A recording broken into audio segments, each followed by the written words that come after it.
You want to hear something awesome? Yeah, you do.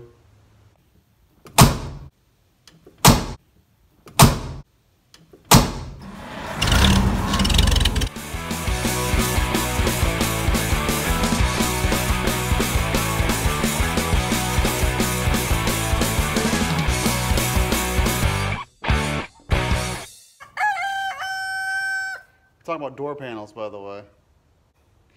You know, my experience here with trucks, you know, Ford went to all this plastic door panels. Fine, whatever. It's a truck, right?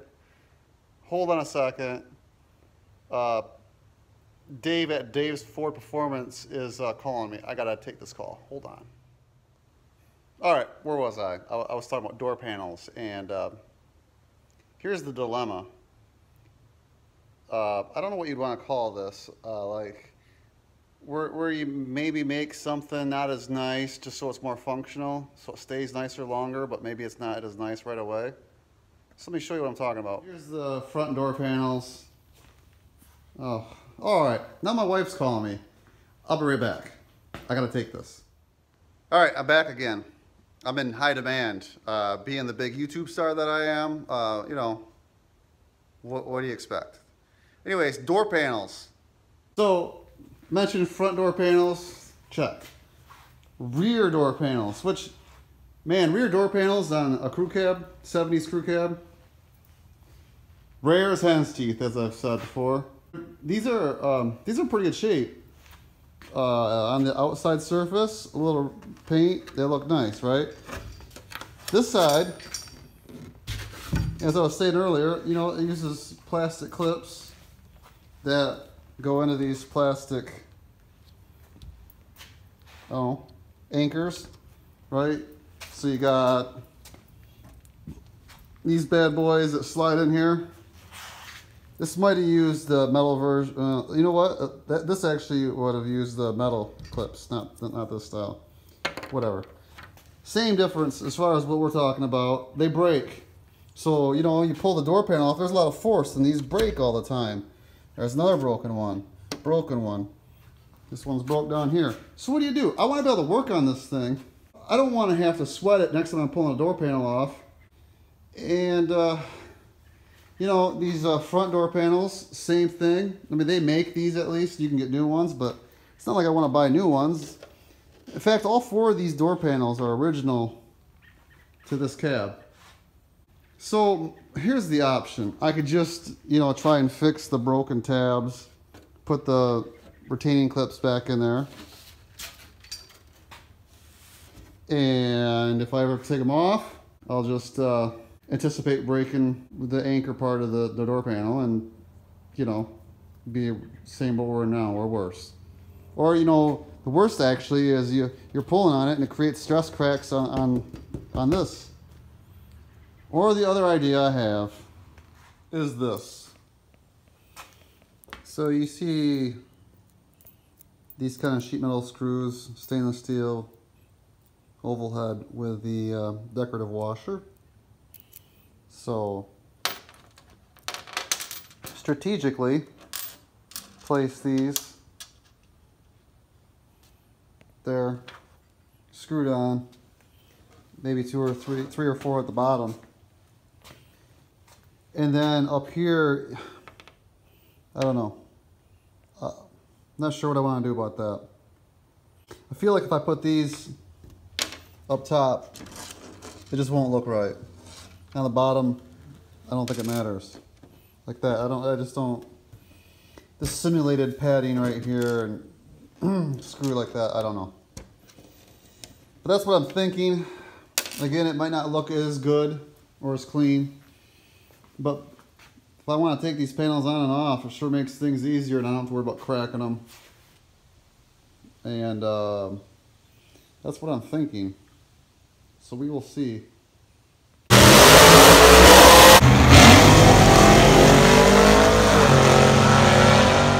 So after much butt scratching, I think I come up with a solution. And we'll see. So what I'm going to do is, I have to put the sound deadener, the foam stuff on the side. And if I build it up just past the edge, That'll keep it from vibrating. So the main fastening right here that does the most work is these right here, okay? And then where the window regulator goes, there's it seats on there. It pushes up against it pretty good. So that kind of holds the top from flapping around. And then just use those decorative screws on the bottom. And if I'm thinking right, I think it'll be good. Yeah. That is if I'm thinking right, which sometimes I don't think right. So we'll find out. All right, so I got all the foam.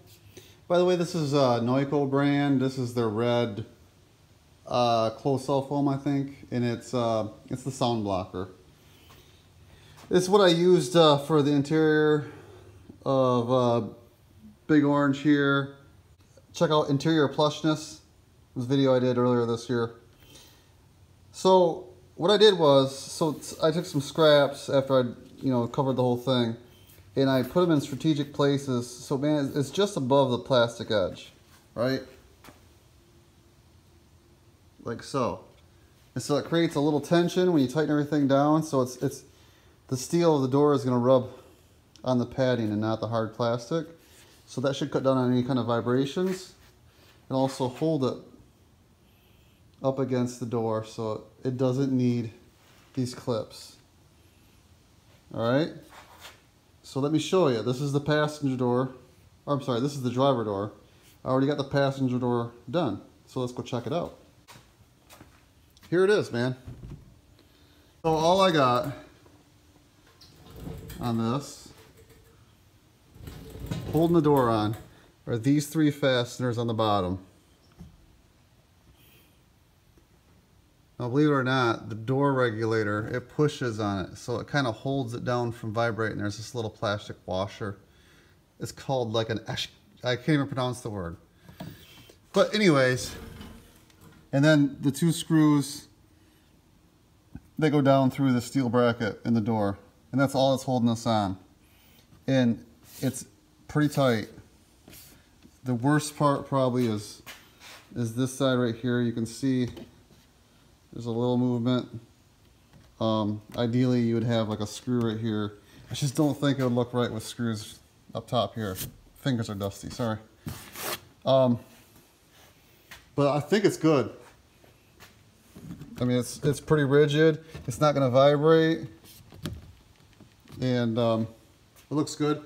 I also added, so that's the little carpet kit. It goes on the bottom of the door right here. So the door panel ends right here, and then this covers it. And then I put the heavy sound deadening in the inside of the door. The butyl-based stuff. Again, Neuco brand. It's this stuff right here. So anyways, there it is. I need to probably paint this or whatever. These cups are steel cups. I'd like to take the bed liner, this stuff right here. I'd like to take that because I got some left over, and coat these cups with that. But I don't want to get into that until I'm ready to do a whole batch of things. So those cups come out easy enough, and I can do that later. So now it's off to the other doors. I gotta work on the back door. These back doors, they're just a whole different animal. The back door panels, they really don't fit very well. They just never did. Pretty much anything to do with these old crew cabs, anything to do with the back part of the cab, the back doors and whatnot, nothing really fits all that well. They weren't even made on a regular assembly line. I guess these were all made in Canada up until '79. Nothing against the Canadians, but just some secondary source just put these together. Ford supplied the parts, and it was quality was not job one. when it came to the back half of these crew cabs. And then I guess when they went to the 1980 bullnose models, they started making those crew cabs right on the regular production line, as I understand it, like they would any other truck. But it's almost like a custom order to get a crew cab in '79 or earlier. Almost, or it just was, I don't know. So, all that to say, the quality of anything to do with the back doors sucks. It's just the way it is. There's no other way to sugarcoat it. So sometimes, you know, you just kind of have to accept what you're given to work with, and some areas I try to make it a little better than it was. And I think I did that, but anyways, we'll move on from here.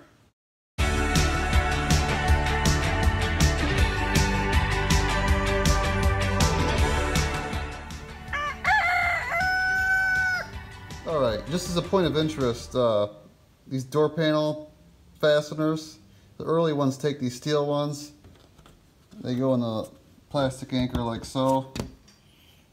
Now later, at some point, I want to say probably 77, 78, they went to these plastic ones. And this is a door panel of a 79. You can see they, whoa, they slide in like so. Now the door panels, if you're scrounging around for door panels, you buy aftermarket. I'm not sure what the aftermarket ones are like. They're probably like the later ones. But the anchors are slightly different. So you got to use the fasteners that go with the door panel, because they did change this a little bit. You can see what that looks like is for the plastic ones. Ones that look like that with just the hole, no slot, like this over here, that's for the steel ones. It'd be hard to use these metal ones on the old one, and you can't use these because they don't slide in there unless you cut a slot in there. Anyway, it's just a little tech tip.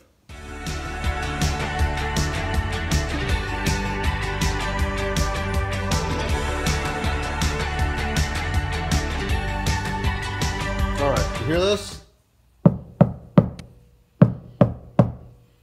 Let's compare. Yep, that's the difference. Sound deadening, no sound deadening. So obviously this side, no sound deadening. Passenger side. I'm sure even with my less than stellar sound on these videos, you can tell the difference between those. Just wanted to give you a little idea of how much less these panels resonate with proper sound deadening. So this side's all done. All I have left to do sound deadening wise is the driver's rear door. The other three doors are all set, in and out. Let's see here. Bam, what? There we go. It's the best I could do with what Ford gave me. So you can see there's the 4 screws I use at the bottom. And there's if you look closely, there's a little screw behind the door latch there. And this just flopped too much. I had to do something here. So, oh, what's that? What's that right there? Oh, it's a little screw hidden in the seam, painted black. Don't tell anyone, people. Whoa, blurry. Anyways, that pretty much sums everything up. Very beginning of this video, you heard something along those lines right there. That's how it's supposed to sound when you close the door. Not rattly, not tinny, solid thud. One more time. Ready?